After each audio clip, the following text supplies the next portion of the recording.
Hello guys, मैं Gautam guys आपका स्वागत है मेरे यूट्यूब चैनल पर।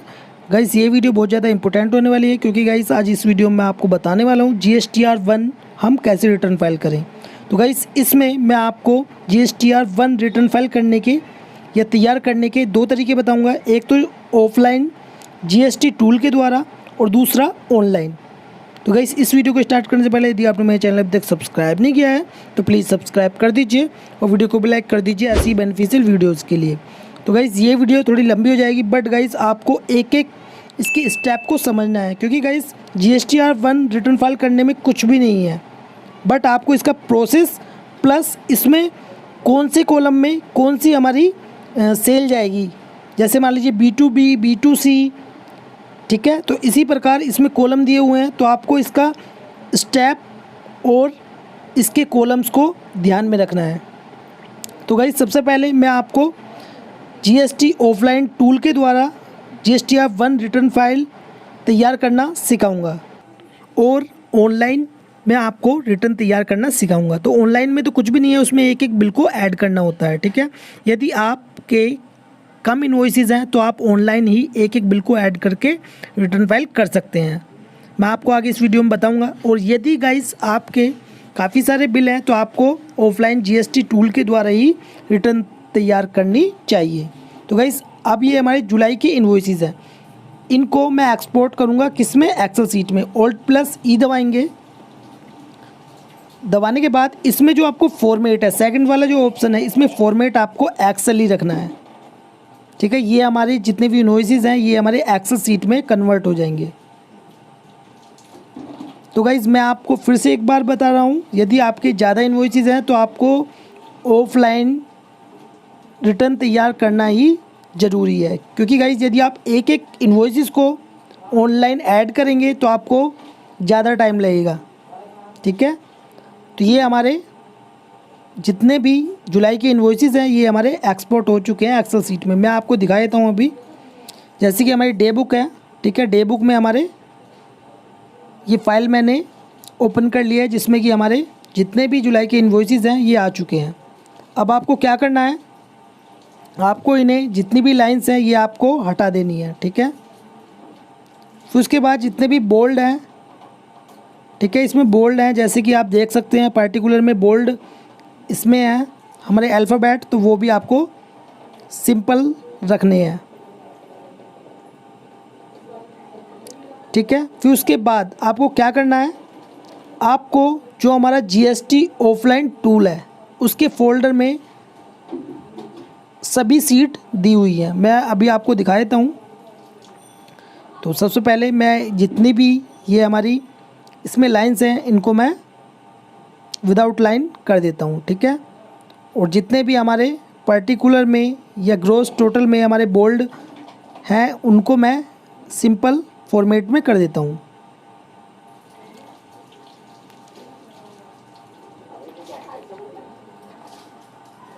ठीक है। मैंने ये कर दिए हैं।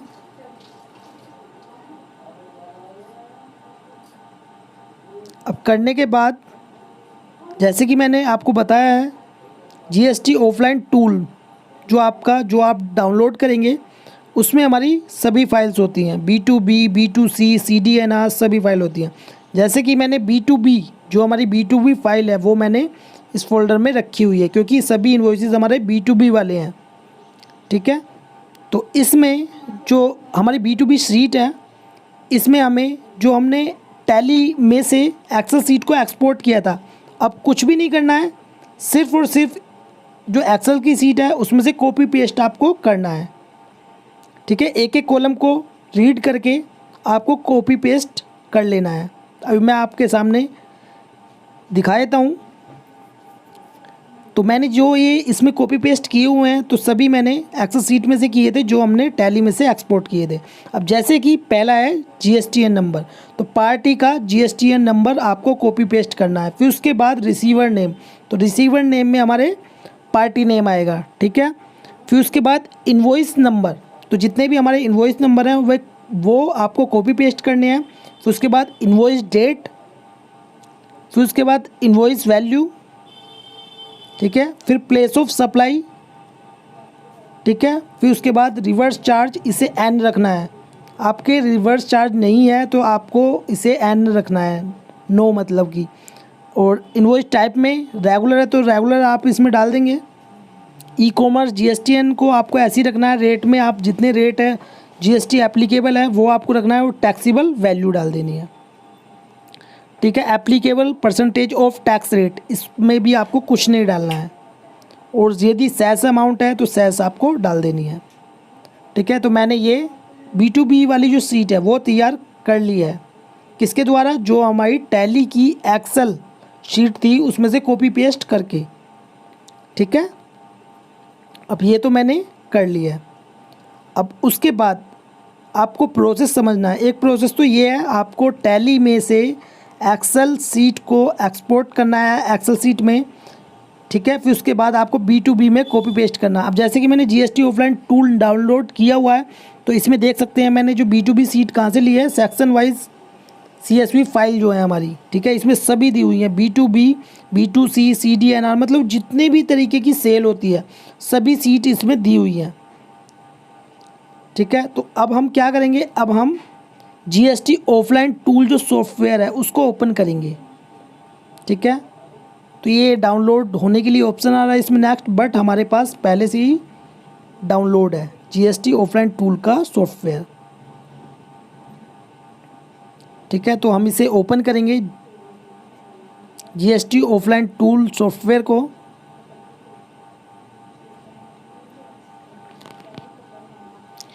ठीक है। अब उसके बाद हमें क्या करना है, अब हमें इसमें GSTN नंबर डालना है, किसका, जिसकी हम GSTR1 रिटर्न फाइल करेंगे। तो पहला इसमें दिया हुआ है जैसे कि कॉलम है upload new invoices other data for return, ठीक है। फिर दूसरा कॉलम है open downloaded return file from GST portal, तो आपको ओपन करनी है, मतलब पहला वाला जो कॉलम है वो तो आपको रिटर्न तैयार करने का, ठीक है। मैं आपको बता देता हूँ, पहला जो कॉलम है वो रिटर्न तैयार करने का है, दूसरा open downloaded return file from GST portal, तो आपको ओपन करनी है फाइल, तो ये उसके लिए है। तीसरा कॉलम है open downloaded error file the GST portal, यदि GST पोर्टल पर फाइल एरर दिखाता है तो आप इसमें ओपन करके देख सकते हैं, ठीक है। तो मैं एक बार फिर से रिपीट कर रहा हूँ, पहला कॉलम है आपको अपलोड करने के लिए इनवॉइसेस, दूसरा कॉलम है open downloaded return file from GST portal, फिर उसके बाद है open downloaded error the from GST portal. तो गाइज जो पहले वाला कॉलम है उस पर हमने क्लिक किया है और हम इसमें रिटर्न फाइल करेंगे, GSTR1 रिटर्न तैयार करेंगे और इसमें GST नंबर किसका आएगा, जिसकी हम रिटर्न GSTR1 रिटर्न तैयार कर रहे हैं, ठीक है। तो हम इसमें जो GST नंबर है वो इसमें डाल देंगे जिसकी रिटर्न हम तैयार करेंगे, ठीक है। फिर उसके बाद इसमें फाइनेंशियल ईयर चूज़ करेंगे 2021 और टैक्स पीरियड हमारा आएगा जुलाई। अब इज़ SCZ टैक्स पेयर, तो हमारा ये नो है क्योंकि ये SCZ टैक्स पेयर नहीं है, यदि है तो आप इसे यस करेंगे। अब उसके बाद प्रोसेस कर देंगे और इसे यस करेंगे, ठीक है। अब इसमें पहला ऑप्शन है इंपोर्ट फाइल्स, दूसरा है डिलीट ऑल डाटा, तीसरा है क्लियर सेक्शन डाटा और व्यू समरी। तो इंपोर्ट फाइल पे आपको क्लिक करना है, ठीक है। तो इसमें सभी जो भी आप फाइल CSV फाइल जो आप इसमें अपलोड करेंगे वो आपको चूज़ करनी है सबसे पहले। तो हमारी ये B2B स्मॉल, कौन सी है, B2B इनवॉइसेस, सॉरी। तो इसमें इंपोर्ट CSV फाइल करेंगे हम, जो हमने B2B CSV फाइल तैयार की थी टैली से, ठीक है। हम जाएंगे उस फोल्डर में जिस फोल्डर में हमने अपनी CSV file B2B CSV file तैयार की थी, ठीक है। फिर हम इसे अपलोड करेंगे, इसे ओपन करेंगे, ओपन करने के बाद इसे यस कर देंगे। Are you sure you want to save data, yes. तो सक्सेस, देखिए इसमें सक्सेस लिखा हुआ आ गया। यदि आपकी B2B CSV फाइल में कोई एरर होती तो यहाँ पर एरर शो हो जाती, फिर आपको दोबारा चेक करनी होती वो B2B CSV फाइल कि आपने कहाँ पर गलती की है, बट इसमें हमारी एरर नहीं है, सक्सेस ही इसमें अपलोड हो चुकी हैं। इसमें हमारे इन्वॉइसेस है 17, जिसमें कि टोटल सेंट्रल टैक्स है हमारा 6615 और टोटल स्टेट टैक्स अमाउंट है 6615 और टोटल IGST हमारा 69492। ठीक है, तो ये आपको क्या करना है, आपको ये टैली से टैली करना है, क्रॉस टैली करना है कि जो हमारा GST ऑफलाइन टूल में टैक्स आ रहा है वो हमारा टैली से मैच है या नहीं है, तो वो आपको चेक करना है। अब एक बार हम इसमें चेक कर लेते हैं। 6615 जो कि हमारा CGST है, ठीक है, तो ये हमारा मैच है। अब बात करते हैं IGST की। ठीक है, इसमें हमारी जो सेल है वो 12% भी है, 18% भी है, तो इसमें 12% IGST भी है और 18% IGST है, तो दोनों की जो अमाउंट है IGST की वो हम प्लस कर लेंगे। प्लस करने के बाद हमारी 69,492 रुपये ही आएगी। ठीक है, अब आपको क्या करना है, जनरेट फाइल। अब आपको जनरेट फाइल पर क्लिक करना है और ये जो फाइल है आपकी JSN फाइल, इसको बोलते हैं JSN फाइल, आपको ये सेव करनी है। हमारी GSTR1 की JSN फाइल तैयार हो चुकी है। अब इसके बाद कुछ भी नहीं है, अभी मैं आपको दिखा देता हूँ।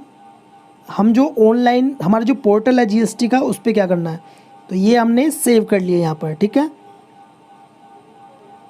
यहाँ पर हमने JSN फाइल को सेव कर लिया है। फिर उसके बाद हमें क्या करना है, हमें इसके बाद जो है GST पोर्टल पर जाना है। ठीक है, यहाँ पर JSN फाइल हमारी सेव हो चुकी है और हम जाएंगे GST पोर्टल पर। अब GST पोर्टल पर जाने के बाद हमें क्या प्रोसेस करना है आगे मैं इस वीडियो में आपको बताने वाला हूँ, तो इस वीडियो के अंत तक जुड़े रहें। अब जैसे कि मैं अपना जो GST पोर्टल है इसको ओपन करता हूँ, आपको टाइप करना है gst.gov.in। फिर उसके बाद आपको लॉगिन पर जाना है। लॉगिन पर जाने के बाद आपको इसमें यूज़र नेम और पासवर्ड डाल लेना है। फिर उसके बाद कैप्चे कोड डालकर आपको लॉगिन कर लेना है, तो आपका GST पोर्टल लॉगिन हो जाएगा। फिर आगे का प्रोसेस क्या है तो मैं आगे बताने वाला हूँ। तो सबसे पहले इसमें हम यूज़र नेम डाल लेते हैं अपना। ठीक है, उसमें पासवर्ड आ जाएगा। तो गाइज़ ये जो यूज़र नेम और पासवर्ड आपको अपना डाल लेना है। ठीक है, उसके बाद कैप्चे कोड डालकर इसमें लॉगिन कर लेना है। अब उसके बाद गाइज़ देखिए, अब हम GSTR1 पर जाना है हमें। Details of outward supply of goods और सर्विस GSTR1। तो इसमें स्टार्टिंग के 3 कॉलम है GSTR1 के। पहला कॉलम है, दूसरा है GSTR2A और तीसरा है GSTR3B। तो आज का जो हमारा टॉपिक है वो है GSTR1। तो मैं इस वीडियो में आपको GSTR1 रिटर्न फाइल करना सिखाऊंगा। तो आपको क्या करना है, जो हमारा पहला कॉलम है उसमें प्रिपेयर ऑफलाइन, हमारी प्रिपेयर ऑफलाइन पर आपको क्लिक करना है, क्योंकि हमने जो GSTR1 तैयार की है वो की है प्रिपेयर ऑफलाइन। ठीक है, ऑफलाइन तैयार की है हमने GST ऑफलाइन टूल के द्वारा। तो आपको यहाँ पर चूज़ करना है JSN फाइल। ठीक है, जो हमने GST ऑफलाइन टूल के द्वारा जो हमने JSN फाइल तैयार की थी वो हमें इसे अपलोड करना है GST पोर्टल पर। तो गाइस अब हमें जो हमारी JSN फाइल है इसको जैसे ही हम इसे अपलोड करेंगे, अपलोड करने के बाद ये हमारे जितने भी इन्वॉइसेस हैं ये हमारे जनरेट हो जाएंगे। अभी मैं आपको दिखा देता हूँ। इसमें जैसे कि मैं ओपन करता हूँ, ओपन करने के बाद इसमें हमारा थोड़ा टाइम लगेगा, कितना 15 मिनट। 15 मिनट के बाद ये हमारी जितने भी इन्वॉइसेस हैं, समरी है, ये हमारी जनरेट हो जाएगी। ठीक है, जैसे कि इसमें लिखा आ रहा है your JSN file has been uploaded successfully, तो ये 15 मिनट में जनरेट होगी। ठीक है, जो हमने JSN फाइल इसमें अपलोड की है। तो स्टेटस में प्रोसेस्ड आ रहा है। ठीक है, एरर रिपोर्ट अभी NA है, तो कोई भी इसमें प्रॉब्लम्स नहीं है। यदि आपकी JSN फाइल में भी प्रॉब्लम होती है तो इसमें शो हो जाता है। ठीक है, अब उसके बाद आपने अपलोड करेंगे JSN फाइल। करने के बाद आपको क्या करना है मैं आपको बताने वाला हूँ अभी। रिटर्न फाइल पीरियड जैसे कि हमारी जुलाई है, और details of outward supply of goods और सर्विस पर हम क्लिक करेंगे। क्लिक करने के बाद जैसे कि हमारे सभी इनवॉइसेस पहले कॉलम में B2B है तो वो B2B में आ जाएंगे। यदि B2C होते तो B2C कॉलम में भी आ जाते। ठीक है,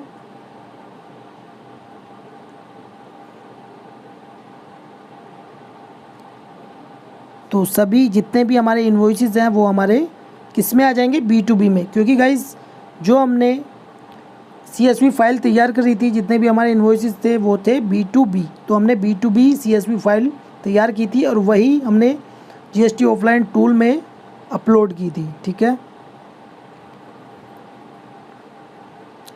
अब उसके बाद आपको क्या करना है, तो इसमें थोड़ा टाइम लगेगा जनरेट होने में। हमारे जितने भी हमारे इनवॉइसेस थे जो हमने फाइल इसमें JSON फाइल अपलोड की है,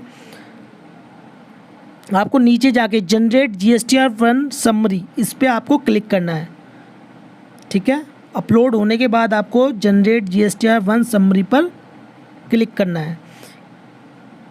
क्लिक होने के बाद 1 मिनट के बाद ये इसमें जनरेट हो जाएंगे। तो गाइस जब ये जितने भी इनवॉइसेस हैं जब इसमें जनरेट हो जाएंगे, शो हो जाएंगे हमारे B2B वाले कॉलम में, तो हम इसे मैच कर लेना है किससे, टैली से। करने के बाद फिर हमें इसको रिटर्न फाइल करना है। ठीक है, तो आई एक्नॉलेजमेंट आपको क्लिक करना है, फिर उसके बाद सबमिट कर देनी है ये रिटर्न।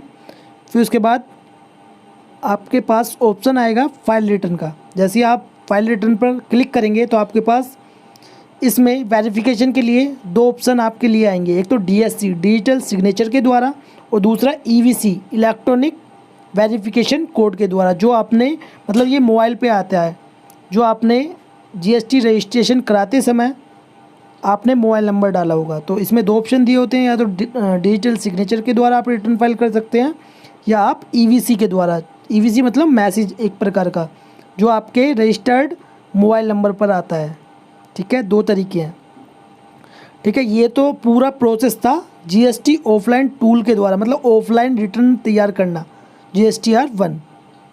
ठीक है, ये तो था ऑफलाइन के द्वारा यदि आपके इन्वॉइसेस ज़्यादा हैं। और गाइस यदि आपके इन्वॉइसेस कम हैं, मान लीजिए 10 हैं, 5, 20, मतलब इतने इन्वॉइसेस हैं जो कि आप ऐड कर सकते हैं। तो ऑनलाइन कैसे करेंगे वो भी मैं आपको दिखा देता हूँ। जैसे हमारे B2B इन्वॉइसेस हैं मान लीजिए, ठीक है, तो हम इसे ऐड कैसे करेंगे। अब जैसे कि हमारे ये जनरेट हो चुके हैं ऑफलाइन जो हमने इसमें अपलोड की थी, अब आपको ऐड डिटेल्स B2B पे जाने के बाद ऐड डिटेल्स पे जाना है। फिर उसके बाद इसमें जो बिल आप ऐड कर रहे हैं उसका रिसीवर GSTN नंबर, फिर से में ऑटोमेटिक नाम ले लेता है। फिर उसके बाद इन्वॉइस नंबर डालना है, इन्वॉइस डेट डालनी है। ठीक है, इसमें फिर उसके बाद आपको ऐड कर लेना है। ठीक है, इसी प्रकार मतलब एक एक बिल आप इसमें ऐड कर सकते हैं, और फिर उसके बाद आप अपनी GSTR1 रिटर्न फाइल कर सकते हैं। आपके यदि B2B है तो आपको B2B वाले कॉलम में डालना है, आपके B2C लार्ज है तो B2C लार्ज में डालना है, या यदि आपके क्रेडिट डेबिट नोट हैं तो आपको क्रेडिट डेबिट नोट वाले ऑप्शन में डालना है। यदि आपके B2C है, अदर्स हैं, ठीक है, B2C है तो आपको B2C कॉलम में ऐड करना है। ठीक है, और यदि आप GST ऑफलाइन टूल के द्वारा करेंगे तो उसके लिए अलग CSV फाइल दी हुई होती है। B2B के लिए अलग होती है, B2C के लिए अलग होती है, और हमारी CDNR होती है क्रेडिट डेबिट नोट के लिए। ठीक है, बट यदि आप ऑनलाइन रिटर्न तैयार करेंगे तो आपको एक एक इन्वॉइसेस इसमें डालना होगा। जैसे कि हमारे B2C है तो इसमें भी आपको डालना पड़ेगा। ठीक है, इसी प्रकार आपको सेव कर लेना है, एक एक बिल को आपको सेव करना है। करने के बाद आप उसको चेक करेंगे, आपने जो इन्वॉइसेस GST पोर्टल पर अपलोड किए हैं, ऐड किए हैं। फिर करने के बाद ऐसे ही प्रोसेस करना है आपको। ठीक है, अपनी GSTR1 को रिटर्न फाइल कर देना है। तो गाइज़ ये वीडियो आपको कैसी लगी प्लीज़ कमेंट बॉक्स में जरूर बताएं, और वीडियो आपको अच्छी लगी हो तो प्लीज़ लाइक कर दें, और इस वीडियो को शेयर करें अपने फ्रेंड्स के साथ। और गाइज़ यदि आप GSTR3B की रिटर्न फाइल की वीडियो चाहते हैं तो मुझे कमेंट बॉक्स में कमेंट करिए, मैं next video GSTR3B return file के ऊपर लेकर आऊँगा। वीडियो देखने के लिए धन्यवाद।